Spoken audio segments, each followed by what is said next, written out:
Welcome back po sa ating channel. Grabe, matinding revelasyon ni Kim Chiu tungkol sa kanila ni Paolo Avellino, reaksyon ng aktor alamin.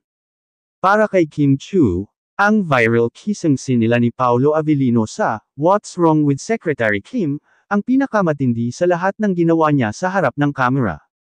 In fairness, hanggang ngayon ay pinag-uusapan pa rin ng mga fans at netizens ang halikan ni Kim at Paolo sa naturang serye na talaga namang ikinakilig ng manunood. Ayon kay Kim, ginawa nila ang naturang eksena dahil isa ito sa mga iconic scenes sa original version ng What's Wrong with Secretary Kim sa South Korea.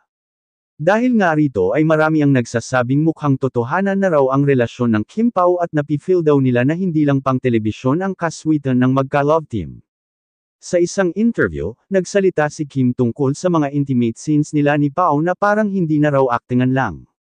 Grabe, ganuan sa Korea, ikaw talaga. Ginagaya lang namin. Syempre may taste of Pinoy, yun yung taste. Chika ng aktres. Revelasyon pa ng dalaga, yun na raw yata ang most challenging kissing scene na nagawa niya sa history ng kanyang acting career. Mahirap siya, yun na yata ang pinaka-intense kong ginawa for my entire career, say ni Kim. Sabi ng dalaga, talagang inalalayan at inalagaan siya ni Paolo sa mga naturang eksena at wala naman daw siyang naramdaman na nag-take advantage ang aktor sa kanya. Inalalayan, nagpaalam naman siya, in so many ways. Dito ganito, may rehearsal naman kami, hindi namin ni-rehearse, yung kissing, yung choreography, placing ng kamay, para sa sining, as an artist, aniya pa.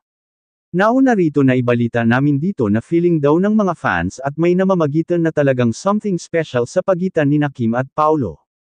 Hindi na raw kailangan ng lantarang pag-amin ng magka-love team para maramdaman ng publiko na totohanan na ang kanilang pagmamahal at pagkeker sa isa't isa.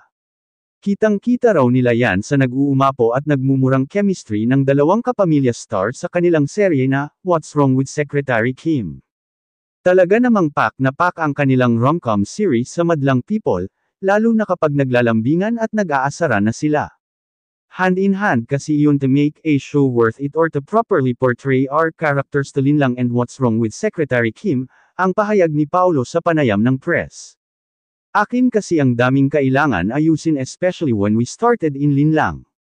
May mga bagay siyang nakikita sa script namin na hindi ko nakikita, may nakikita rin ako. Make sure ko lagi na nabu-voice out ko lagi para malaman namin kung mutual ba yung gusto naming mangyari sa eksena or hindi, dagdag pa ng aktor. Aniya pa, throw lines din kasi, doon din namin name measure yung timing and doon din talaga nakikita yung magic kung may kulang pa or kailangan pa idagdag sa eksena.